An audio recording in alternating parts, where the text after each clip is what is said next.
নমস্কার, হরে কৃষ্ণ সবাইকে। আশা করে আসলাম সবাই ভালো আছেন, আমিও ভালো আছি। আজকে আবার একটি নতুন ব্লগ ভিডিও নিয়ে আসলাম আপনাদের সামনে। বিশাল বড় একটা উঁচু পাহাড়। আমরা আজকে আসছি সাদেক, সেই বিশাল বড় উঁচু পাহাড়ে। এই যে দেখেন অনেক মানুষ সমাগম, দেখতে অনেক সুন্দর লাগে।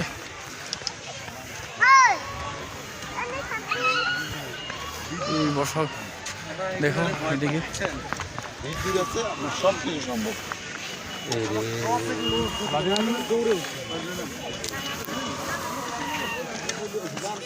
নোট করতে গেলে